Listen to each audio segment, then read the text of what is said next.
Thank you for joining me here in my office.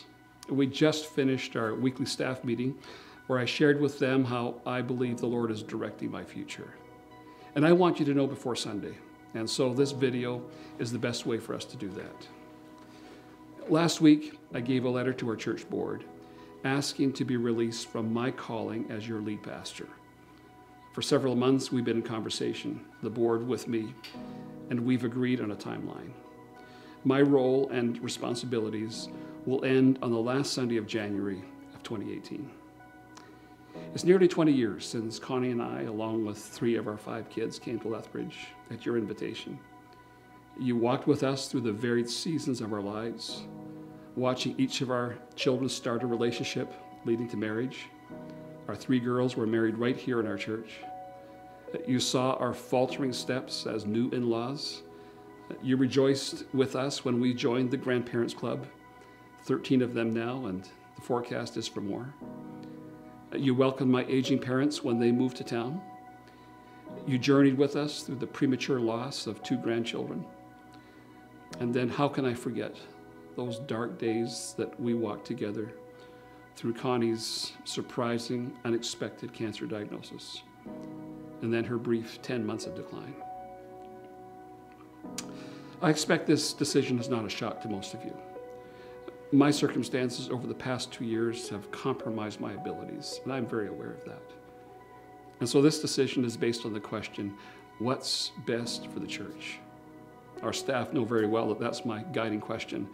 Not what's best for any individual or what's best for me, but what's best for the church as a whole. And so it's time to pass the baton to the next lead pastor who will bring fresh ideas and new energy to the next chapter. The decision to step aside really is an act of worship for me. Psalm 24 says, "The earth belongs to God. Everything in the world is His." And so this church is not mine. It belongs to Christ. I'm a steward of this ministry. I'm given responsibility for a period of time, and that time is now ending. To the best of my ability, every decision I've ever made here has been based on the question, what's best for the church? And I'm confident that this decision is best for you and for me. I'll never forget the care you've shown to me on this journey, especially over the past 2 years. Your expressions of love and support are more than I deserve. Our staff has stepped up in a big way to fill the gaps when I've been disabled. We are so incredibly blessed as a church with dedicated staff and capable board leadership, both now and throughout the decades. We're far from perfect, don't I know it? But God has chosen to use the local church as His means to work in the world today. Jesus' promise remains true. I will build my church, and the gates of hell shall not prevail against it. I want to say more about that verse on Sunday. The church is God's plan A. He has no backup. There is no plan B. In spite of all of her foibles and shortcomings, the local church remains Jesus' only plan for bringing hope to a broken world. I love the church, and I love our church. I have every confidence that the best years for our church are yet to come. The future is bright. The possibilities are endless.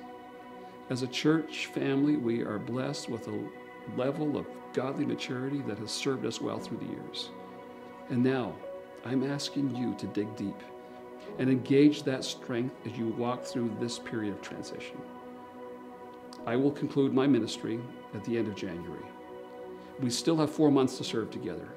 And after that, I will cheer you on as a former pastor. I will pray for you as you embark on this very exciting next chapter. And I want to say thank you for the honor of serving Jesus with you. From the depths of my heart, thank you, my faithful friends. Thank you.